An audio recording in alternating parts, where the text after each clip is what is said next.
नमस्कार, मैं विष्णु शर्मा आप सभी का आपके ही अपने चैनल विष्णु आईटीपी में हार्दिक स्वागत करता हूं। आज की वीडियो जिन्होंने भी ओपन कर लिया है वो पुण्यात्मा है, आज उन्हें पुण्य मिलने वाला है। ऐसे क्यों बोल रहा हूं मैं?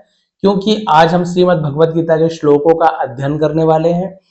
उसमें हम संस्कृत के श्लोक तो लिखे ही गए हैं, ये पढ़ने का अलग पुण्य है, साथ ही साथ इंग्लिश में इसका मीनिंग जानेंगे, ट्रांसलेशन, फिर उसका हिंदी में भी ट्रांसलेट करेंगे हम। संस्कृत का इंग्लिश में, फिर इंग्लिश का हिंदी में। देखिए डबल ट्रांसलेशन यहाँ पे होने वाला है। तो आज की क्लास तो बिल्कुल मत छोड़िए, क्योंकि श्रीमद् भगवत गीता को देखिए सुनने के लिए कितने बड़े बड़े पुण्य करने पड़े थे। आजकल हमारे पास बुक में उपलब्ध है, लेकिन हम उसे 10 रुपए 20 रुपए खर्च करके नहीं खरीद पाते। चलिए स्टार्ट करने से पहले आपको बता दूं श्रीमद् भगवत गीता के बारे में थोड़ी सी जानकारी। श्रीमद् भगवत गीता जो है वो 18 अध्याय और उसमें 700 श्लोक है। 700 श्लोक है उसमें। और जैसे कि आप सभी को पता है कि श्री कृष्ण ने अर्जुन को सुनाया था, कहां पर? द्वापर युग में कुरुक्षेत्र के मैदान में दिया था। लेकिन आप एक चीज सुनेंगे, ध्यान देंगे, केवल वहां पे अर्जुन नहीं थे जो श्रीमद् भगवत गीता का जो भगवान श्री कृष्ण ने उपदेश दिया उसे सुना हो। वहां पे हनुमान जी भी थे, ध्वज में आप सभी जानते हैं। वहां पे बर्बरीक भी थे, और जो संजय थे जिन्हें महर्षि वेद व्यास जी ने दिव्य दृष्टि दिया था, वो भी यहाँ धृतराष्ट्र के पास बैठकर वो भी उन्हें सुना रहे थे। देखिए 4-5 लोग तो यहीं पे हो गए जो श्रीमद् भगवत गीता को सुन रहे थे। इसके अलावा इससे पहले भी जो भगवान सूर्यदेव है ना, नारायण जी से जब वो शिक्षा वाला ग्रहण किए थे, तब उन्होंने श्रीमद् भगवत गीता का जो पाठ है वो उनसे सुना था। इससे पहले भी सुन चुके थे। इसके अलावा सूर्यदेव ने फिर क्या किया, गीता को मनु को सुनाया, मनु ने इक्ष्वाकु को सुनाया था। इस प्रकार से देखिए इतने लोगों ने श्रीमद् भगवत गीता को सुना था। तो आज हम क्या करने वाले हैं, उसी में से श्रीमद् भगवत गीता में के जो श्लोकों में से प्रमुख 10 श्लोक मैं लेकर आया हूं। और ऐसे जब भी वीडियो लेकर आऊंगा मैं 10 करके कंप्लीट करूंगा। कंप्लीट मतलब ऐसे नहीं कि पूरा 700 श्लोक कंप्लीट कर पाऊंगा भाई, ऐसे मैं संकल्प ले ही नहीं सकता हूं। मैं आपको जो मुख्य एकदम इंपॉर्टेंट श्लोक है वही आपको बताऊंगा, ताकि आप लोग को पुण्य भी मिले, साथ ही साथ जो हमारे जीवन में जिससे हमें फायदा मिले, हमें कुछ सबक मिले, वो हम सीखेंगे। चलिए लेट नहीं करते, स्टार्ट करते हैं। सबसे पहला जो श्लोक है वो हमने लिया है कि भगवत गीता के दूसरे अध्याय के 20वें श्लोक से। तो भाई आपको एक चीज और पहले से क्षमा मांगना चाहूंगा कि श्लोक संस्कृत में है, तो हमारी ऐसे आदत तो है नहीं कि रोज हम संस्कृत पढ़ रहे हैं, तो यहाँ पे कोई त्रुटियां हो जाती, कोई गलती हो जाती तो उसे क्षमा करेंगे। साथ ही साथ हम यहाँ पे ये भी देखेंगे, जैसे दूसरा अध्याय का 20वां श्लोक है, ये आगे पीछे मान लो मिसप्रिंट होगा तो इसके लिए भी क्षमा कर देंगे, क्योंकि एकदम से कंफर्म नहीं है। तो आप लोग को केवल इंग्लिश और ये संस्कृत और हिंदी से मतलब रहना चाहिए, ठीक है? तो स्टार्ट करते हैं। The nature of the soul, soul यानी क्या होता है? आत्मा, नेचर यानी स्वभाव। तो इसका जब हम ट्रांसलेशन करेंगे तो क्या होगा? आत्मा का स्वभाव। चलिए देखते हैं आत्मा के स्वभाव के बारे में क्या कहा गया है। और यहाँ पे आपको मैं एकदम वर्ड टू वर्ड ट्रांसलेशन नहीं करूंगा, क्योंकि यहाँ पे इंग्लिश सीखने से ज्यादा हम श्रीमद् भगवत गीता का ट्रांसलेशन कर रहे हैं, उसके लिए स्टोरीज रहती है। बाकी जो इंपॉर्टेंट वर्ड है वो आपको बता दूंगा। इससे पहला श्लोक है, न जायते मृते व कदाचिन नायम भूत्वा भविता वा न भूयः अजुनित्य शाश्वतो अयम पुराणो न हन्यते हन्यमाने शरीरे। चलिए देखते हैं इसका ट्रांसलेशन इंग्लिश में कैसा है। इंग्लिश में देखिए, फॉर द सोल, आत्मा के लिए, there is neither birth nor death. न तो है ना, आपने देखा है नीदर नॉर, न तो न ही, ये इंट्रोडक्टिव वर्ड आपको बताया था। न तो जन्म है न ही मृत्यु है, एट एनी टाइम।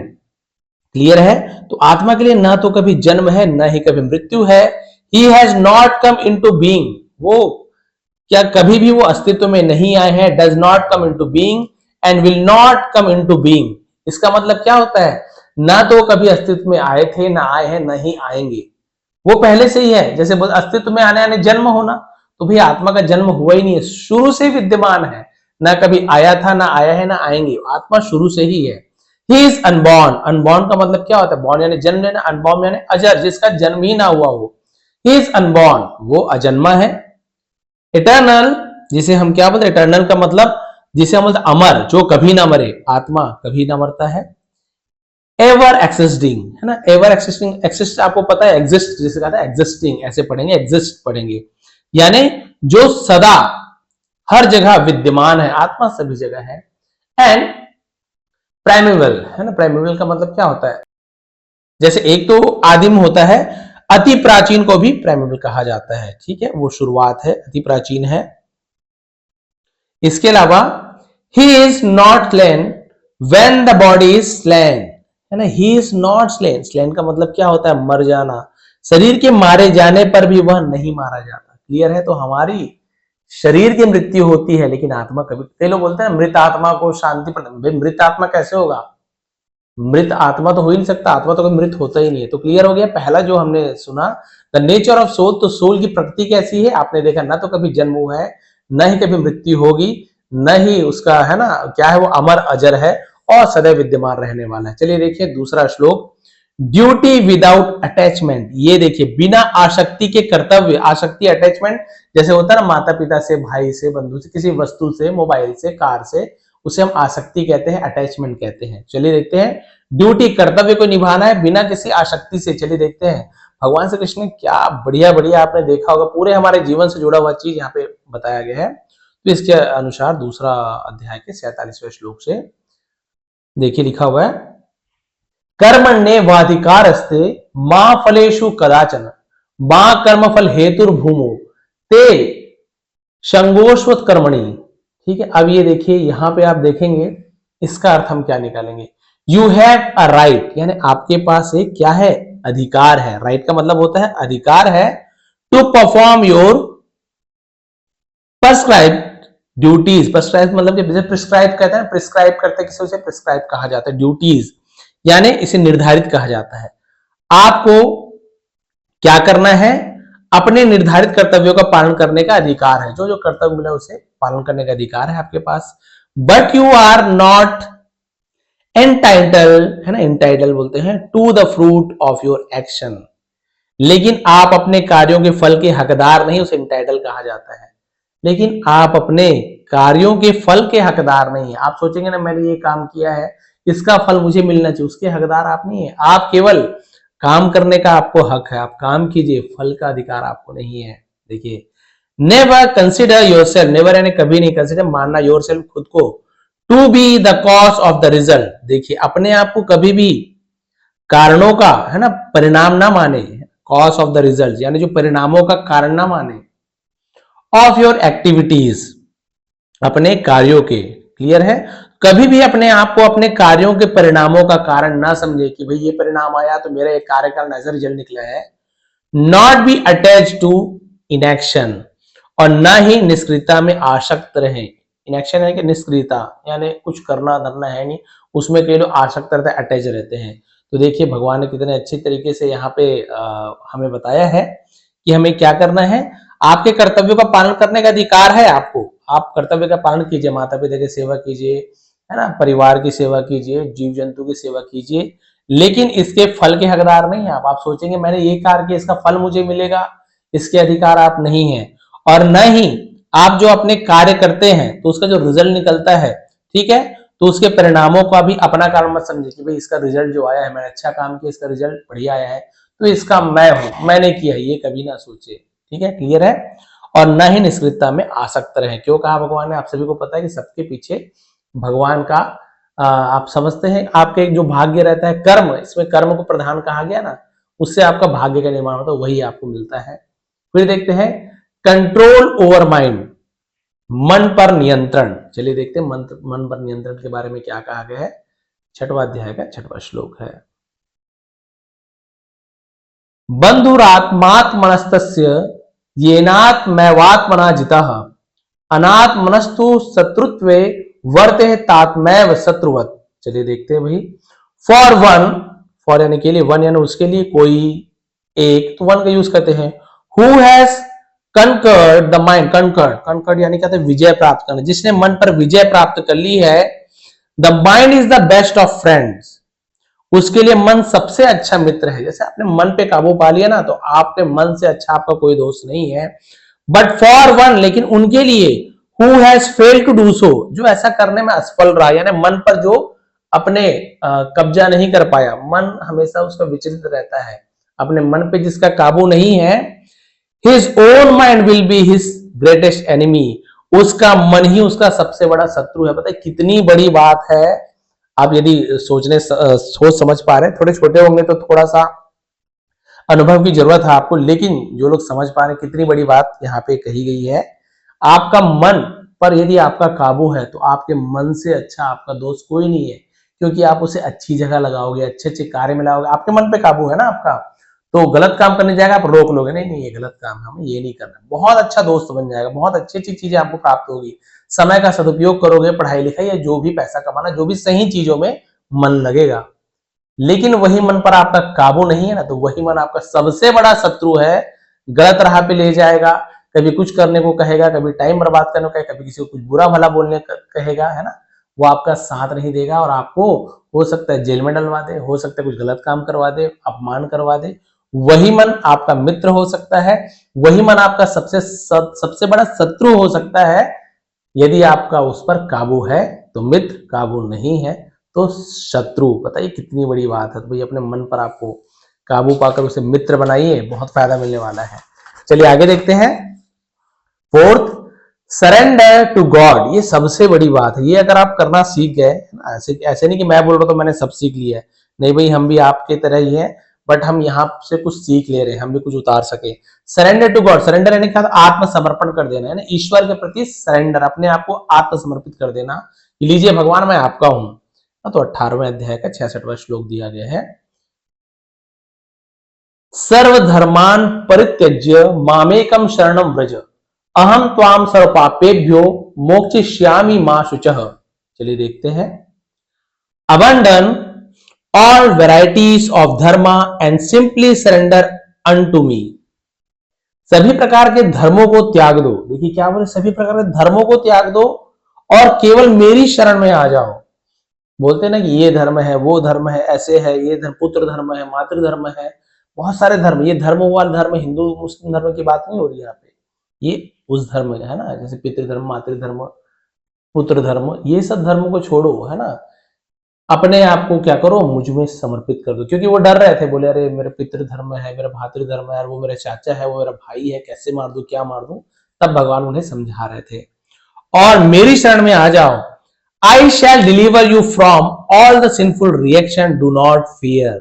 मैं तुम्हें सभी पापों से मुक्ति दिलाऊंगा, डरो मत, बस मेरी शरण में आ जाओ, सभी पापों से मैं तुम्हें मुक्ति दिलाऊंगा। बोले कि तुम सच के लिए लड़ रहे हो, ये मत सोचो मेरा भाई है, चाचा जी है, कैसे मारूं, क्या मारूं। अभी वो लोग आपके भाई हैं, पापा है, चाचा है, लेकिन है कहां वो लोग, असत्य के साथ दे रहे हैं, गलत का साथ दे रहे हैं। और गलत का साथ देने वाला केवल आपका दुश्मन ही हो सकता है, आपका रिश्तेदार नहीं हो सकता है।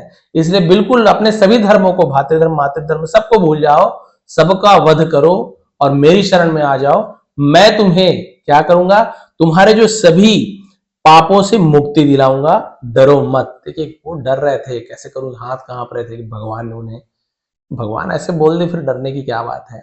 द सुप्रीम ट्रुथ, सुप्रीम यानी क्या होता है, सर्वोच्च, परम, ट्रुथ यानी सच, परम सत्य। देखिए क्या है परम सत्य, यदा यदा हि धर्मस्य ग्लानिर्भवति भारत अभ्युत्थानमधर्मस्य तदात्मानं सृज्याम्यहम् परित्राणाय साधूनां विनाशाय च दुष्कृतां धर्म संस्थापनार्थाय संभवामि युगे युगे। ये तो आपने मुझे ध्यान आ रहा है बचपना की, महाभारत जब शुरू होती थी ना पहले, तो यही वाला यदा यदा हि धर्मस्य ग्लानिर्भवति भारत, आपने सुना होगा, वो वाला श्लोक है। देखिए इसका मीनिंग जानने को मिल रहा है आज, तो थोड़ा सा तो मुझे लाइक कर ही देंगे आप लोग। Whenever there is a decline in righteousness, righteousness का मतलब क्या होता है, देखिए इसे लिख लीजिए, righteousness का मतलब क्या होता है, धर्म को righteousness कहा जाता है। क्लियर है, धर्म को। Whenever, जब कभी, there is a introductive verb है, डिक्लाइन का मतलब क्या था, हानि होना, नीचे गिरना, डिक्लाइन करना, इन richness.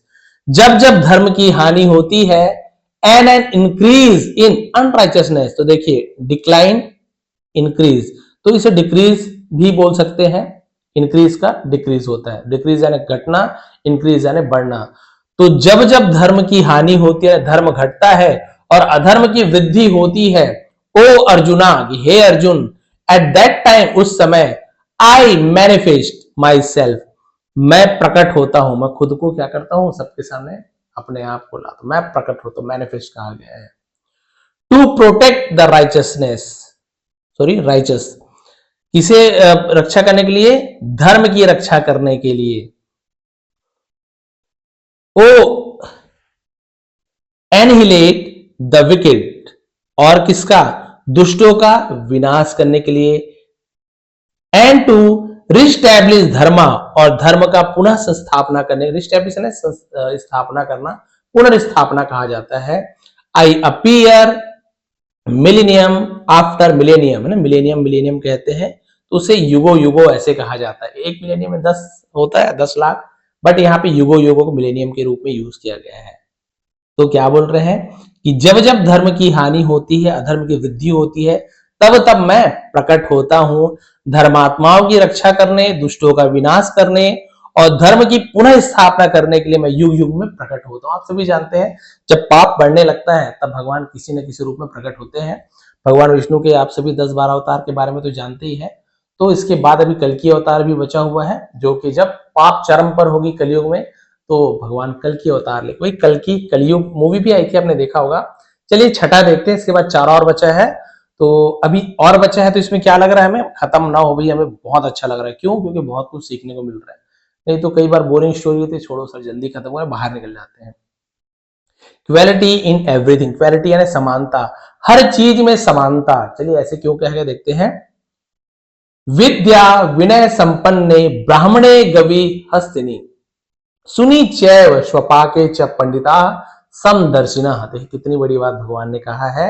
The wise see with equal vision a learn and gentle brahmin, a cow an elephant, a dog and a dog eater outcaste, जिसे आउटकास्ट कहा गया है। ठीक है, देखिए द वाइज सी यानी बुद्धिमान देखता है, विथ इक्वल विजन यानी बराबर नजरिए से, अ लर्न एंड जेंटल ब्राह्मण यानी एक विद्वान और सज्जन ब्राह्मण को। लेकिन इसका मतलब क्या भी देखिए, अ काउ एक गाय को, एक हाथी को, एक कुत्ता को, एंड अ डॉग ईटर यानी कि जिसे हम जाति से बहिष्कृत को डॉग ईटर कहा जाता है, कुत्ता खाने वाला, ऐसे उसका मीनिंग वहां पे निकाला गया है। ठीक है, क्लियर है? इसका मीनिंग समझिए कितनी बड़ी बात उन्होंने यहाँ पे भगवान ने कहा है कि क्या देखते हैं, वाइज यानी बुद्धिमान लोग क्या देखते हैं, सभी चीजों को, सभी प्राणियों को इक्वल समान रूप से देखते हैं।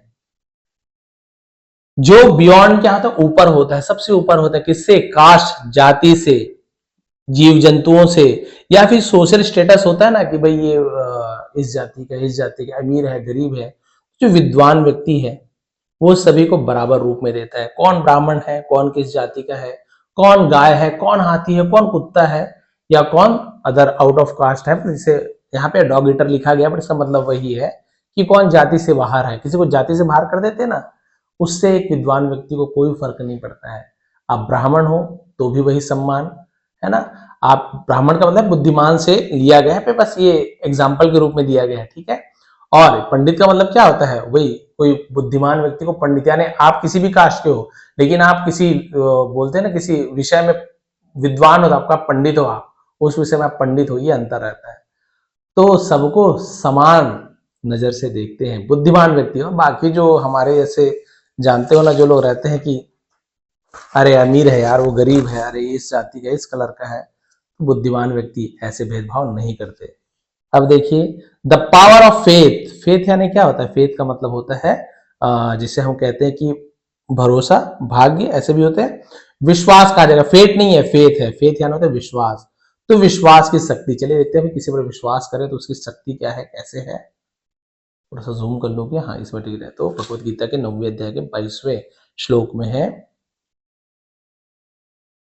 अनन्याश्चिन चिंतयन्तो माम ये जनाः पर्युपासते तेषाम नित्याभ्युक्तानाम योगक्षेमम वहाम्यहम। तो इसका ट्रांसलेशन देखते हैं। टू दोज यानी उनके लिए, who are consistently devoted, consistently लगातार, डिवोटेड यानी समर्पित है, टू मी जो लगातार मेरे प्रति समर्पित रहते हैं, and worship me with love और प्रेम से मेरी पूजा करते हैं। I give the understanding by which they can come to me, मैं उन्हें समझ देता हूं जिसके द्वारा मेरे पास आ सकते हैं, and personally carry what they lack and preserve what they have, और उनके पास जो है उसे प्राप्त कर सकते हैं। देखिए जो मेरे प्रति भक्ति रखते हैं, अपने आप को मेरे प्रति समर्पित कर देते हैं, तो मैं उन्हें समझ देता हूं। क्या समझ देता हूं? जिससे वो मेरे पास आ सके। यानी बोलते हैं भगवान के पास जाने का क्या मार्ग है, कहीं पे तो लिखा नहीं है क्या है कैसे है। भक्ति भक्ति मार्ग है ना भगवान के पास जाने का। भगवान के पास जाने का मतलब क्या, मरने का नहीं। भगवान के पास तो ऐसे मरने के बाद सब भगवान के पास नहीं आते भैया, यम लोग भी जाते हैं और यमराज के पास भी जाते हैं, भगवान से मिलने देते नहीं, वहीं से वापस कर देते हैं। तो जो लोग समर्पित है भगवान के प्रति, तो भगवान खुद बोल रहे हैं कि मैं उन्हें समझ देता हूं कि जिसके द्वारा मेरे पास आ सके। उन्हें बताता हूं कि तुम मुझसे प्रेम करते हो, ठीक है, आप ऐसे ऐसे करो, आपके मन में ऐसे ऐसे भावना देंगे जिससे मैं उनसे मिल सकूं। और क्या कर सकते हैं, और उनके पास है ना, वह मेरे पास आते, जो उनके पास नहीं है उसे स्वयं लेकर आ सकते हैं, और जो उनके पास है उन्हें प्राप्त कर सकते हैं। तो देखिए भगवान खुद समझ देते हैं। द थ्री गुणास है ना, मोड्स ऑफ नेचर। गुण, गुण को गुणास लिखा हुआ, गुण सब प्रकृति क्वालिटी, किसी का गुण एडजेक्टिव कहा जाता है, एडजेक्टिव वो गुण होते हैं। तो देखिए सत्वम रजस्वम, सत्वम रजस्तम इति गुणाः प्रकृति संभवाः निबंधन्यन्ति महाबाहो देहे देहिन मव्ययम। The material nature consist, material nature इसका मतलब क्या था, मटेरियल का मतलब भौतिक, मटेरियल का है भौतिक प्रकृति है ना, कंसिस्ट यानी होता है ऑफ थ्री मोड्स, यानी उनके तीन गुण होते हैं, गुडनेस, पैशन एंड इग्नोरेंस। अच्छाई, जुनून और तमोगुण, ये सब गुण होते हैं। These modes bind the eternal soul of the perishable body है ना, परसिएबल बॉडी लिखा गया है, यानी नाशवान ऐसे कहा जाता है। ये गुण आदिम आत्मा को नाशवान ईश्वर से बांधते हैं। यानी कि आप देखिए अच्छाई और किसी चीज में जुनून होना, पैशन होना और तमोगुण, ये सब गुण आदमी आत्मा को नाशवान ईश्वर से क्या करते हैं, बांधते हैं। तो जिनमें ये गुण है वो क्या करते हैं, अच्छाई, जुनून और तमोगुण, तो ये क्या होते हैं, भगवान से मिलते हैं, भगवान संबंधित होते, भगवान को बांधते हैं, ऐसे यहाँ पे कहा गया। देखिए आगे, ट्रू डिवोशन, सच्ची भक्ति, ये क्या होती है, पत्रम पुष्पम फलम तोयम यो में भक्त्या प्रयच्छति तदहम भक्त युप्रहित मस्रामी प्रयतात्मनः। Whoever offers me, यानी जो कोई भी मुझे ऑफर करना, यानी क्या होता है, कुछ चीज समर्पित करना, अर्पित करना, विथ लव, जो कोई भी मुझे प्रेम से अर्पित करता है, एंड डिवोशन, और भक्ति से, अ लीफ, एक पत्ती भी, अ फ्लावर, एक फूल भी, फ्रूट, फल, और वाटर या पानी, आई विल एक्सेप्ट इट। देखिए भगवान क्या बोल रहे हैं, हम लोग बोलते हैं ना सोना चांदी ये सब चढ़ा है भगवान मेरे पास, तो देखिए पैसे नहीं, मैं कहां से आपको मिठाई का भोग लगाऊं। तो whoever, जो कोई भी प्रेम और भक्ति के साथ है ना मुझे क्या करे, एक पत्ता, फूल, फल या पानी कुछ भी चढ़ा दे, मैं उसे एक्सेप्ट करता हूं, स्वीकार करता हूं। आखिरी देखते हैं आज का, द इटर्नल विटनेस। इटर्नल मतलब शाश्वत साक्षी, उसे हम इटर्नल विटनेस कहते हैं। तो शाश्वत साक्षी है, कौन कौन है देखिए, इससे पता चल जाएगा। उपद्रष्टा नुमंता, उपद्रष्टा नुमंता च भर्ता भोक्ता महेश्वरः परमात्मेति चाभ्युक्तो देहे अस्मिन् पुरुषः परः। The supreme soul is the body, is the observer, the permitter, the supporter, the enjoyer, the ultimate controller, and is known as the supreme self. परमात्मा शरीर में क्या है, पालन करता है, अनुमति देने वाला है, पोषक करता है, संचालन करने वाला, नियंत्रण करता है, और उसे परमात्मा के नाम से जाना जाता है ना। हमारे शरीर में हम लोग सोचते हैं ना कि भाई कि हमें कुछ चीज करने की अनुमति देने वाला, हमारा पालन पोषण करने वाला, रक्षा करने वाला, हम पर नियंत्रण करने वाला, संचालन करने वाला, ये सब कौन है, उसका नियंत्रण कौन करते हैं, वो परमात्मा करते हैं। Known as the supreme self, और उसे किस नाम से जाना जाता है, परमात्मा के नाम से उसे जाना जाता है।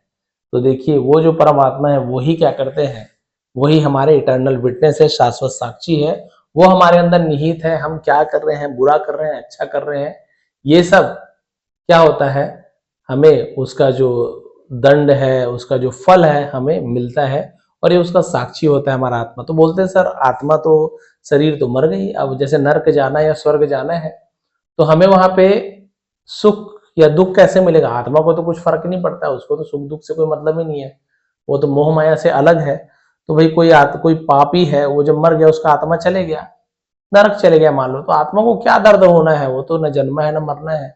तो आपको बता दूं कि जिन्होंने गरुड़ पुराण पढ़ा हुआ है, अंगूठे के बराबर की, है ना, अंगूठे के बराबर की हमारे जो हिंदू पौराणिक कथाओं में, जो गरुड़ पुराण में अंगूठे के बराबर की शरीर प्रदान किया जाता है। आत्मा को तो सुख दुख कुछ नहीं मिलता ना, आत्मा कुछ नहीं है। मरने के बाद जो आत्मा को सोचोगे, अरे मेरा आत्मा सोच रही होगी मेरी बेटी है, मेरे बेटा, नहीं, आत्मा को कुछ नहीं फर्क पड़ता है, वो शरीर को फर्क पड़ता था। आत्मा को अब मिला शरीर दंड भोगने के लिए, नर पाप किए हो तो भाई आत्मा को तो कुछ नहीं, तो आत्मा को क्या करेंगे? पाप भोगने के लिए शरीर देंगे, लो भैया दर्द भोगो। अब उस शरीर को अलग अलग प्रकार की यातनाएं दी जाती, जैसे आप सभी को पता वैतरणी नदी, जो पूरा गंदगी मल मूत्र, जो आपका घाव वाव गंदगी, एकदम गंदगी, उस नदी को पार करोगे वैतरणी नदी, तभी आप नरक की जो आपकी जो कष्ट है उससे दुख पार। लेकिन वो नदी को पार करना आसान है, पूरा गंदगी से भरा हुआ है, शरीर में जितनी गंदगी होती, समझ गया, वो सब उसकी नदी होती, वैतरणी नदी। वहां पे आपको दुनिया भर के मगरमच्छ, जीव जंतु, सांप बिच्छी सब मिलेंगे। पार करने जाओगे तो आपको काटेंगे, डसेंगे, सब करें, लेकिन आप मरोगे नहीं। आपका शरीर मतलब टुकड़े टुकड़े भी जाए शरीर का, लेकिन आप मरोगे नहीं। आपको वैसा ही दर्द देगा जहां पे यहाँ दर्द होता है। इतना कठिन, इतना भयंकर होता है वो पाप, ऐसे गरुड़ पुराण में कहा गया है। और यहाँ पे सोचते हैं ना, अरे चलो क्या होता है, पराई स्त्री से कुछ कर लिए, किसी का, है ना, किसी के साथ दुष्कर्म कर लिए, मर गए, अगला जन्म लेंगे नहीं, तो आपको वहां पे यही दर्द जो यहाँ पे होता है ना, वहां पे वही दर्द से गुजरना पड़ेगा, जो जो आपने बुरे काम किए हैं। तो उस पूरा पार करने के बाद ही आपको फिर वो नरक का, उसके बाद भी जब जन्म मिलेगा आपको, तो ऐसे नहीं कि अच्छे घर में जन्म मिल जाए, पापी हो ना, तो उसके हिसाब से आपको जन्म मिलेगा। शरीर थोड़ा सा कुछ है ना, कुछ रंग रूप में हो गया, या फिर कुछ आपको खाने पीने को अच्छा नहीं मिल रहा, बहुत गरीब घर में जन्म हुआ, इस प्रकार से जन्म होता है। बाद में जन्म लेने के बाद आपके जो भी कर्म है उसके हिसाब से फल मिलता है। वही अंगूठा जब स्वर्ग जाता है तो उसे अच्छे अच्छे खाने का मन कर रहा है, कुछ घूमने का मन कर रहा है, कुछ देखने का मन कर रहा है, और कुछ भी अच्छी अच्छी चीजें उसे जो मन करे वहां पे वो सब चीज करने को उसे मिलता है, घूमने फिरने को मिलता है, और भगवान के दर्शन होते हैं, प्रकृति का जो सौंदर्य है स्वर्ग का, उसका उन्हें देखने का सुख मिलता है। किसे? उस जो अंगूठे के रूप में एक शरीर दिया जाता है। उसके बाद जब उसका समय समाप्त होता है, जितना सुख अकाउंट में, जितना अपना पैसा रहता है ना, खत्म होने के बाद फिर से कमाते हैं, वैसे ही जब तक अकाउंट में पुण्य है, भोग के फिर जन्म ले लेते हैं, बहुत सारे पाप है भोगने का फिर जन्म लेते हैं। उसी प्रकार से मोक्ष कब मिलता है? जब आप ऐसे कर्म किए हो कि आपको जन्म मृत्यु इस बंधन से छूटना है, भगवान के सीधा स्वर्ग में चले गए, फिर कभी नीचे आने की जरूरत ही ना पड़े, उसे मोक्ष कहा जाता है। तो बताएंगे आज की आपको 10-10 यहाँ पे आपको मैंने श्लोक श्रीमद् भगवद गीता के अध्याय में से मैंने सुनाई है, ट्रांसलेशन किया है। आपको कैसा लगा? इस सीरीज को और आगे बढ़ाना है कि नहीं बढ़ाना है, प्लीज कमेंट कर देंगे। और मैंने एक ज्वाइन बटन दिया हुआ है, जिसे जरूरत हो कि भाई पर्सनल ट्यूशन जैसे बोलते हैं ना, कि हर एक एक पहली क्लास से लेके, यानी आज इंग्लिश पढ़ने नहीं आ रहा, ABCD से लेकर 10 से स्टार्ट करते हुए मैं पूरा इंग्लिश सिखाने वाला हूँ। तो मैंने ज्वाइन बटन दिया, वहां पे भी लोग ज्वाइन कर सकते हैं, बहुत सारे उसके प्रॉफिट है, वो आप वहां क्लिक करेंगे तो आपको समझ आएगा। और बाकी जो नए हैं सब्सक्राइब कर लेंगे और एक अच्छा सा कमेंट कर देंगे। आप सभी का बहुत बहुत धन्यवाद, आपका दिन शुभ रहे, भगवान श्री कृष्ण आप सभी का भला करें, आपकी मनोकामनाएं पूर्ण करें। बहुत बहुत धन्यवाद।